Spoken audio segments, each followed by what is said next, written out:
Alors, avant de continuer sur ta vie adulte, parce que Ouais, où là là, on t'es est, ouais, adulte, ouais. j'aurais voulu qu'on parle de euh, ton identité transgenre.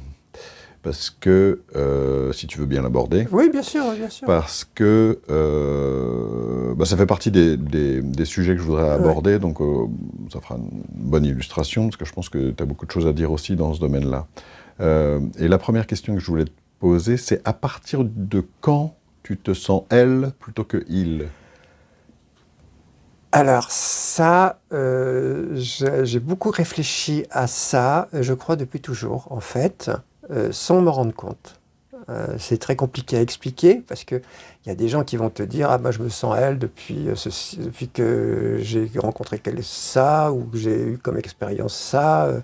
Moi non. Moi je sais que quand j'allais me masturber, je pensais toujours aux hommes, de toute façon. Ça c'était, depuis mes premières masturbations, c'était alors je vais peut-être choquer les gens ou je sais pas ou te gêner, mais j'ai toujours aimé, la domination et j'ai toujours voulu être violé, en fait.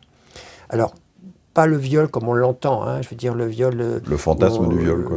violent, je veux dire, non voulu.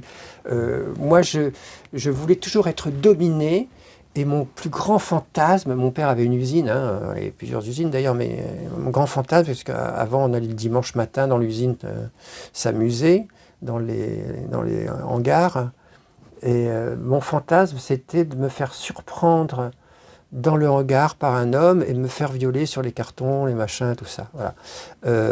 Ça a toujours été euh, mon fantasme, enfin mon fantasme, mon envie. En fait, je crois que, et comme ma sexualité est purement féminine, moi je ne suis pas une femme transgenre active. Tu comprends ce que je veux dire? Je veux dire, Non, j'ai pas compris. je ne baise personne. Je me Ouais, fais baiser. ouais, d'accord. Oui, dans le sens où Donc il y a d'accord, tu envisages ta sexualité comme étant quelque chose de passif parce que c'est voilà, on te voilà, fait quelque voilà, chose et c'est voilà. pas toi qui Moi, fais j'ai quelque toujours chose. été passive là-dessus. Jamais, jamais je me venu une seule fois à l'idée d'avoir une relation active. Je Euh, rebondis sur ce que tu dis tout ouais, à l'heure, le fait que ce que tu expliquais tout à l'heure ressemble ouais. au CNC dans le BDSM. Alors, à chaque fois, je retiens pas bien, mais je crois que ça s'appelle le consensuel non consenti ou le consentement non consensuel. Voilà, je crois que ça s'appelle comme ça. C'est le fait euh, de ne pas avoir envie qu'on nous pose, je résume, hein, parce qu'en fait Ouais, je connais pas très très bien le concept, ouais. mais le fait de ne pas avoir envie qu'on nous demande systématiquement si on est d'accord, quoi, grosso modo. C'est un peu ça. Et en fait, quand tu parles de ce fantasme du viol, tu ne fantasmes pas de faire violer dans le sens où ça peut arriver brutalement quand on Ouais, n'a ouais, rien ouais, demandé à personne. ouais. Tu parles Non, d'un viol qui, entre guillemets, se passe bien, quoi. en fait, c'est pas. Je dis viol parce que, en fait, c'est l'autorité du mâle sur moi. D'accord. Voilà, c'est pour moi, c'est ça. C'est quelqu'un qui m'oblige. Alors toujours avec une sorte de consentement, bien sûr, ou en tout cas de non-consentement de plaisir, hein, c'était complexe tout ça, hein. Ouais, C'est très complexe. Non, non, mais le genre humain est très complexe. On ouais. utilise des mots, on n'utilise pas les bons mots souvent parce Souvent, qu'on ouais. ne sait pas s'expliquer. Moi, je revendique la domination masculine sur moi parce que j'aime ça, tout simplement. Et depuis tout jeune, et c'est pour ça que je pense que l'histoire qui m'est arrivée avec frère Jean-Pierre est à l'origine aussi de ma passivité. Si j'étais passif comme ça avec Jean-Pierre, frère Jean-Pierre, c'est parce que déjà, j'avais envie d'un homme. Du coup, c'est pas l'histoire avec Donc Jean-Pierre. Il se trouve que juste que ça a mis en lumière quelque chose dont tu avais déjà envie qui voilà, correspondait à la seule différence, c'est que j'avais pas le corps adapté. En fait, j'étais une femme dans mon esprit avec un corps de garçon. Ça, c'est le truc classique que beaucoup de gens pourront te dire. Je suis pas dans le bon corps. Bon, c'est vrai, je suis pas dans le bon La corps. différence essentielle que moi j'y vois, c'est surtout que à l'âge que tu as, tu n'es pas euh, apte au consentement dans le sens où en plus il a autorité sur toi. Oui. C'est ça qui est malsain quelque part. Enfin, c'est ce que la plupart des gens trouvent Alors, malsain. malsain pour qui? Pas pour moi. Ça, C'est ça que c'est compliqué. Ah, Voilà, clairement, c'est compliqué. Oui, hein. oui, bien sûr que c'est compliqué. Parce que Clairement, c'est compliqué. tu ne peux oui. pas expliquer ça aux gens. Tu ne peux pas leur dire j'accepte de me faire violer, enfin d'être dominé par un homme, j'accepte ça. Tu ne peux pas leur dire ça parce qu'ils ne vont pas le comprendre. Tu vois, Alors si, sur le fait d'avoir envie d'être dominé, ça, moi, je peux parfaitement le comprendre. Et il y a beaucoup de gens qui vont le comprendre. C'est ce que Oui, la mais plupart là- des femmes qui se déclarent soumises, ou en tout cas qui aiment Ouais. s'abandonner à... Donc ça, il n'y a aucun problème. Ce qui pose problème dans ce qui se passe avec le frère Jean-Pierre, c'est que tu es mineur, que tu es Oui. une enfant, et que ça peut impacter, et que ça peut quelque part te blesser, et dans le sens où tu ne peux pas être consentante juridiquement parlant, et qu'il a autorité Ouais, pour toi. ouais. C'est-à-dire que ce qui s'est passé là, t'aurais pas voulu quelque part... Est-ce qu'il se serait vraiment arrêté? Tu lui aurais dit non à un moment. Est-ce que tu as la Est-ce- capacité à dire non à un moment? C'est ça qui est gênant, Ouais. en fait, dans l'esprit. Oui, et en plus, je crois que ça ne m'est jamais venu à l'esprit de lui dire non. Lui faire comprendre que j'avais pas envie, oui, ça m'est déjà arrivé. Ouais. Lui faire comprendre que... Ça revient à dire non, hein. Oui, mais... oui, on joue sur les mots là. Mais pas envie, ça veut pas dire non. Ça veut dire pas envie maintenant. D'accord. Ça veut dire envie oui, mais plus tard. Voilà, tu D'accord. vois, c'est pour ça que c'est... Ça demande des nuances, Ça on est bien demande d'accord. beaucoup de nuances. Et c'est pour ça que les gens ne me comprendront pas forcément. Et c'est légitime. C'est légitime, parce que chaque personne a une éducation, une vie sociale et familiale qui n'a rien à voir avec la mienne. Et c'est normal, on est tous uniques, d'une certaine manière. Oui, puis j'ai envie de dire, par rapport à la norme, tu as quand même une vie particulière, hein, je veux dire, évidemment. Oui, certainement, sans doute, ouais. Alors après, on pourrait épiloguer sur ce que Ouais. c'est que la norme et compagnie, mais enfin bon. Oui, mais Ouais. on rentre dans la On technique. va pas, hein, on va pas faire de philosophie. Alors, juste une parenthèse. Ouais. Pourquoi je parle de femmes actives, enfin femmes transgenres actives et femmes passives, bon, ce qui est mon cas, passive, hein, totalement passive, parce qu'un jour mon pharmacien me dit comme ça, à l'époque j'habitais Pigalle, et mon pharmacien me dit tiens Christina, j'ai une question à te poser quand même. J'ai des copines à toi là qui travaillent au Bois de Boulogne là ou à Pigalle qui m'achètent du Viagra. Je dis c'est pas normal. Des femmes transgenres qui achètent du Viagra. Elles n'achètent quand même pas le Viagra pour le client, c'est pas logique. Elle m'a dit, qu'est-ce qu'elles font du Viagra? Je dis, parce que c'est des femmes transgenres actives. Parce qu'elles ont besoin d'avoir une érection pour des mecs qui veulent se faire baiser, tout simplement. Et c'est la majorité des hommes dans le domaine transgenre, c'est qu'ils s'imaginent tous avoir un corps de rêve, une femme avec des beaux seins, beau cul, mais avec une trique comme ça devant, quoi, parce qu'ils ont envie de se faire baiser par une femme. Pourquoi on vend des gants de ceinture? Ah oui, Très clairement, bien sûr. voilà. Les gants de ceinture, c'est pas fait que pour les lesbiennes. C'est fait aussi pour les femmes qui veulent baiser leur mari à leur demande. Si c'était fait que pour les lesbiennes, ils en vendraient peut-être moins. À mon avis, oui. Mais voilà, donc il faut replacer les choses dans leur contexte. Et donc maintenant, après mon pharmacien me dit oui, tu as raison, oui, effectivement, oui, si elles ont besoin d'avoir des érections pour des clients qui veulent se faire enculer, oui, effectivement, il leur faut ça, quoi. Et elles gagnent très très bien leur vie. Très très bien leur vie. Ouais. Parce que moi, quand j'étais escorte, on reviendra Alors, là-dessus. on va revenir avant, parce que j'aurais voulu qu'on continue et qu'on finisse sur l'aspect transgenre. Donc pour en revenir à ça, si tu veux, Oui. oui, j'ai toujours, il n'y a pas eu de point de départ réel. Il y a eu deux points de départ. Le premier point de départ, c'est ce que j'ai toujours ressenti en tant que femme au fond de moi, je veux dire féminin. Et le deuxième, c'est quand j'ai pris connaissance qu'on pouvait changer. D'accord. Et ça m'est arrivé à l'époque. À l'époque, je vivais avec l'acteur Jean-Claude Dreyfus, qui était mon compagnon, à Pigalle. Et j'allais souvent à des soirées cabaret, transgenres, travestis. Et il y en avait une boîte, un bar où j'allais très très régulièrement faire mes petits shows. Et à l'époque, j'étais encore garçon. Et là, un matin, je me lève, je dis, oh là là, j'ai envie de me faire belle aujourd'hui, mais c'était le matin. On n'était pas en soirée, on n'était pas en tenue, quoi. Et je dis, dans ma tête, je dis, mais t'es conne, hein.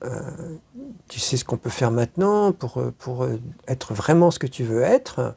Il faut que tu ailles voir un endocrinologue, j'arrive jamais à le dire, un médecin qui va te suivre et puis qui va te changer, te transformer. Et ça a été le déclic comme ça, quoi, en fait. Et pour avoir une idée, tu as quel âge à ce moment-là? Enfin, un ordre d'idée. La quarantaine. D'accord. Ouais. Donc jusqu'à 40 ans, tu as un corps d'homme. J'ai un corps, non, j'ai le même corps. D'accord.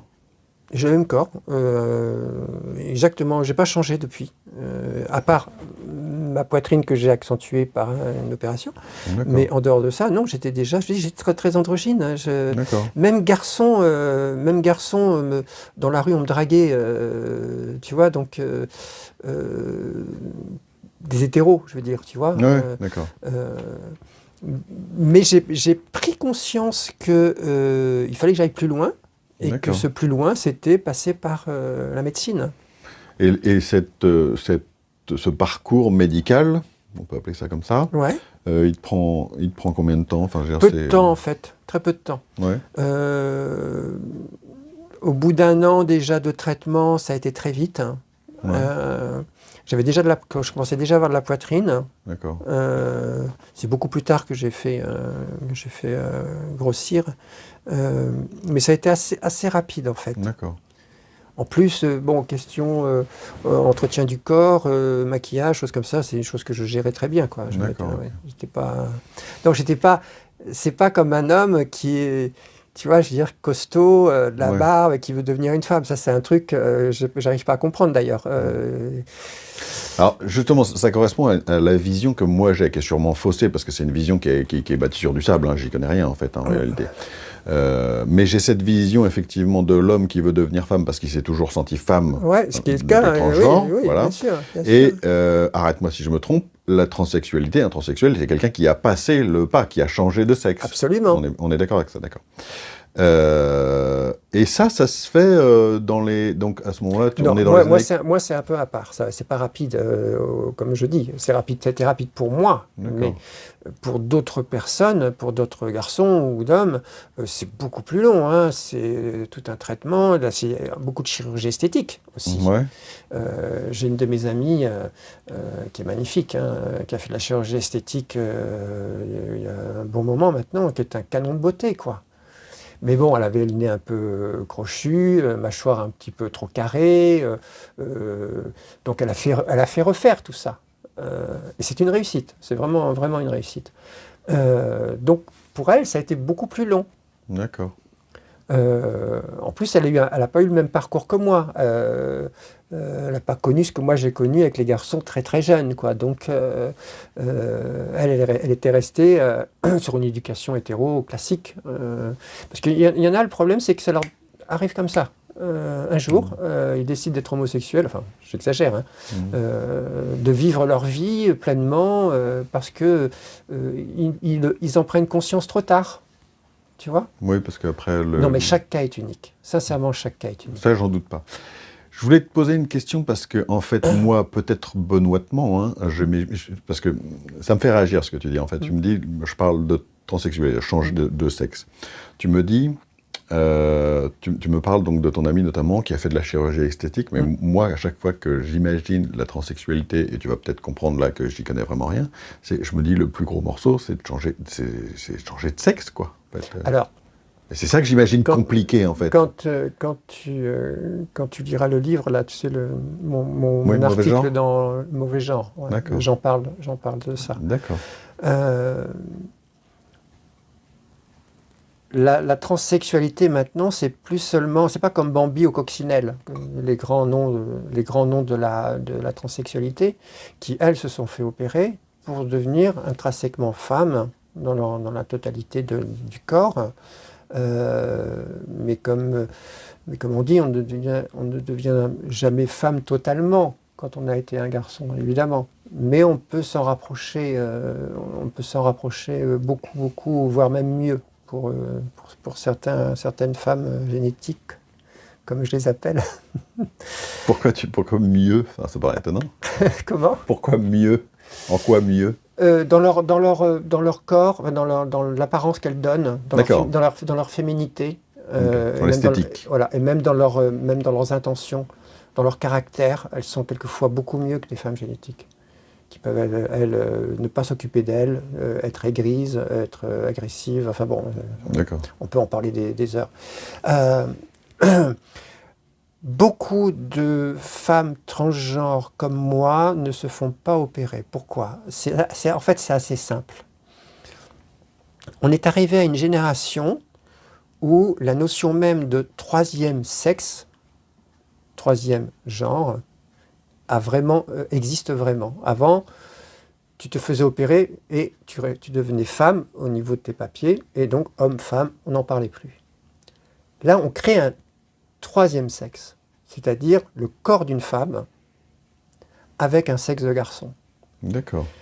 Faut bien comprendre que ça existe depuis l'Antiquité. Oui. Oui, les gens découvrent les femmes transgenres ou les travestis ou les choses comme ça, mais ça a toujours existé. Il y a une armée comme ça, comment ça s'appelle? C'est Alexandre le Grand, ou je crois que vous vérifiez l'info, je crois que c'est Alexandre le Grand, qui avait une armée d'homosexuels et qui voulait absolument. Alors, il faut vérifier l'info, mais je sais que. Oui, parce que ça me parle pas en fait. Ouais, Mais Alexandre le Grand, qui voulait absolument que le compagnon du soldat, qui est soldat également, soit toujours ensemble. Pourquoi? Parce que si son compagnon venait à mourir au combat, son compagnon le vengerait et deviendrait encore un soldat encore plus cruel. D'accord. Imagine la démarche. Ouais. Parce que ces paroles m'interpellaient, j'ai consulté Wikipédia et je suis tombé sur l'article bisexualité dans la Grèce antique. Je vous en cite quelques phrases remaniées pour les besoins de cette vidéo. Les pratiques et les normes culturelles et sociales des Grecs de cette époque étaient sensiblement différentes de celles d'aujourd'hui. Les Grecs ne dressaient pas, comme la culture occidentale du début du XXIe siècle le fait souvent, de séparation étanche entre un comportement sexuel hétérosexuel et homosexuel. Seuls importaient les rapports de domination. L'homme qui pénétrait était vu comme viril, alors que la personne qui se faisait pénétrer, homme comme femme, était toujours considérée comme inférieure. De fait, pour un homme dominant, peu importait le sexe de la personne qu'il pénétrait. De façon plus générale, il est important de garder à l'esprit que, dans la Grèce antique, les hommes ne se définissaient pas selon une certaine orientation sexuelle. Les concepts d'hétérosexualité, d'homosexualité et même de bisexualité sont des notions modernes qui n'existaient pas du temps de l'Antiquité. Il n'existe ainsi pas deux types de désirs, l'un homosexuel et l'autre hétérosexuel, seul importait l'attraction envers une belle personne, quel que soit son sexe. Ouais. Là, je te parle maintenant de l'Antiquité. Oui, d'Antiquité, donc, tu vois, c'est ce que tu vois là, ici, là, par exemple, te donne un symbole à peu près explicatif, je veux dire, sur ce que les gens s'imaginent que ça n'existait pas avant. Mais si, ça a toujours existé. La transsexualité a toujours existé. L'homosexualité, la pédophilie était une chose normale à une époque. Je dis bien normale. Je ne parle pas des 2 derniers siècles. Je parle bien avant, je dirais, 12e, 13e siècle, la pédophilie, 14e siècle, 15e siècle. C'est des choses qui n'étaient pas punissables, qui étaient normales. L'évêque, l'archevêque, le prêtre étaient tous homosexuels ou hétérosexuels. Ils avaient des relations régulières. C'est connu comme le loup blanc. Et maintenant, on fait un scandale de choses qui sont... C'est là où je reproche le manque de culture générale de la génération de maintenant. Ils ne savent pas parce qu'ils ne veulent pas apprendre. Qu'est-ce qu'un étudiant? Un étudiant, c'est quelqu'un qui est fait pour étudier. Et pourquoi il est fait pour étudier? Parce qu'il ne sait pas. Donc il ferme sa gueule, et il apprend. C'est tout ce qu'on lui demande. Après, il pourra parler, évidemment. Je m'énerve là. Oui, je vois que c'est... Mais ça montre que c'est un sujet qui tient à cœur. Bah oui, parce que tellement d'idées fausses là-dessus. Alors, justement, parce que moi j'en apprends moi-même, je suis en train d'en apprendre moi-même, Donc tu me dis que tu as... Enfin, ce que j'apprends de ce que tu me dis, c'est que donc tu n'es pas opéré, et ça Non. ne t'a pas empêché de changer de nom, Non, parce que alors ça m'a pas empêché de changer de prénom au de départ. prénom, oui. Et après, changer de sexe, c'est autre chose. Alors, changer de sexe, maintenant, il y a une nouvelle loi qui est passée, il y a quelques années. Parce que pendant longtemps, je me suis fait appeler officiellement Christina. Mais j'avais toujours le sexe masculin sur ma carte d'identité. Et c'est un de mes amis flics à l'époque qui m'a dit tu sais, Christina, tu pourrais le faire, ça. Maintenant, il y a des nouvelles lois. Donc, je me suis renseigné, j'ai pris un avocat. Et puis, on a engagé une procédure de changement de sexe. Sauf que quand tu fais un changement de sexe administratif, sécurité sociale, enfin la totale, il faut passer par un psy, déjà, être suivi par un endocrinologue, et puis ensuite, il y a une enquête qui est faite, et que tu dois aussi apporter des éléments à l'avocat pour expliquer que ta vie est une vie de femme. D'accord. Tu vois ? Et c'est un ensemble de choses qui va se faire grâce au médecin endocrinologue, grâce au psychiatre, qui va valider, si tu veux, le fait qu'effectivement, tu es une femme à part entière, mais que le corps n'est pas celui que tu... Totalement transformé. Voilà, ouais. voilà. D'accord. Et donc cette loi permet ça depuis un petit moment. Avant, il fallait vraiment se faire opérer. Ouais. Encore assez longtemps. Ou alors, il fallait passer en psychiatrie pendant 7 ans ou 5 ans. Il y avait 5 ans de suivi psychiatrique. D'accord. Moi, un jour, je vais chez le psychiatre. C'était à Montmartre. Je vais chez lui, il me reçoit et il me dit « Qu'est-ce que je peux faire pour vous ?» Et là, je lui explique. Je dis, écoutez, voilà, je suis en transition. L'État me demande d'être suivi par vous, un nouveau confrère, parce que c'est la loi. Et elle me dit, à quel propos ? Parce que voilà, je suis une femme. Pour moi, je suis une femme, mais l'État ne le reconnaît pas. Et pour ça, il faut que je suis suivi par un endocrinologue, je prends des traitements. Et puis, la conversation dure comme ça pendant 15 minutes, 20 minutes. Et il me dit comme ça, il me dit, mais vous n'avez pas besoin de psychiatre, vous êtes une femme, ça se voit tout de suite. La discussion qu'on vient d'avoir tous les deux fait que, non, il n'y a pas de doute. Maintenant, je ne peux rien faire pour vous, si ce n'est faire un rapport, bien sûr. Ouais. Il m'a dit, je veux plus vous revoir. Il était adorable comme tout. Il me dit, non, c'est vrai que physiquement, déjà, au départ, physiquement, il n'y avait rien à dire, quoi. Tu vois. La nature t'a gâté de ce point de vue-là. De ce côté-là, oui. C'est vrai que j'ai beaucoup de chance.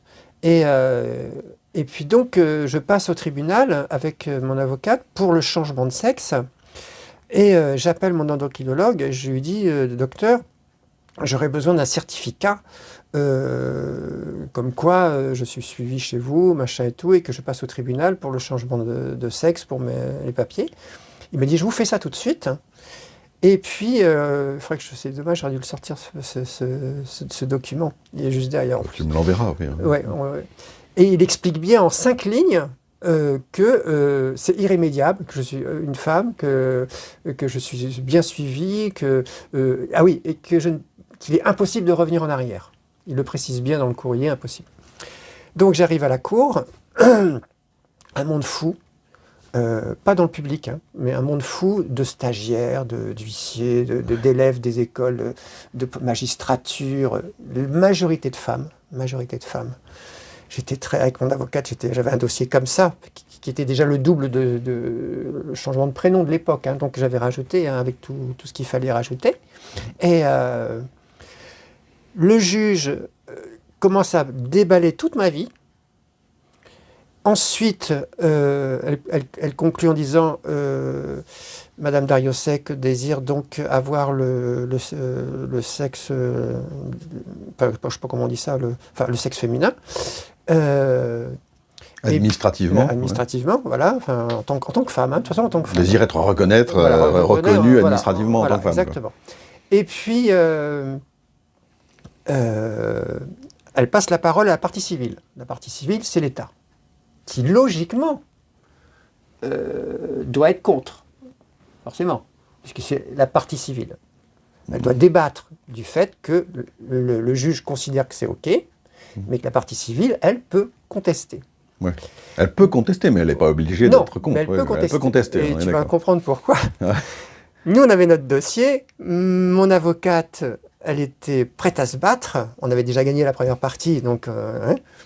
Et la partie civile, qui était une femme également, qui dit « J'ai rien à dire, je suis entièrement d'accord ». Alors, mon avocate se lève, elle me dit « Je voudrais quand même... » La juge l'interrompt, elle dit « Maître, c'est pas la peine. Vous avez l'accord de la cour, partie civile, juge, pas besoin de débattre. » Ça a duré montre en main, je veux dire, la décision, 5 minutes. 5 minutes. Et puis, alors, il y avait un délai de 2 mois de carence, au cas où il y aurait un appel, un truc comme ça. Classique, donc, pendant 2 mois, ou 1 mois, j'étais un petit peu soucieuse. J'ai appelé mon avocate de temps en temps, savoir les nouvelles. Et elle me dit, s'il n'y a pas de réponse, c'est bon. Effectivement, il n'y a pas eu de réponse. On en a une beaucoup plus tard, administrative, comme quoi c'était validé. Et donc, du coup, j'ai été à la sécurité sociale. Et la sécurité sociale a automatiquement modifié ma carte vitale, numéro 2, etc., etc., mes papiers, mon passeport, enfin, tout a été fait. C'était très, très drôle, très, très drôle. En même temps, ça fait plaisir, finalement, que ce n'ait pas posé problème. Oui, quoi. Ça fait plaisir, parce que, bon, voilà, tu te bats quand même si tu t'es pas battu au tribunal, tu t'es battu en amont quand même, au cas où il a fallu s'attaquer à la partie civile, enfin l'État, tu avais des arguments, quoi. Moi, je sais, mais mes 2 fils m'avaient fait des courriers pour me dire que pour eux, j'étais toujours leur papa, mais que c'était Christina en part entière, que c'était une vraie femme et qu'on l'aime comme elle est, etc., etc. Ma famille, ma mère, mes frères, mes sœurs, mes amis, enfin il y avait l'administration. Tu avais un dossier prêt pour débattre. Quoi. L'administration, pareil, me faisait aussi des dossiers comme quoi, oui, nous connaissons Madame Dariussec, sous le sexe masculin, mais effectivement, non, j'avais fait ça bien, quoi. Okay.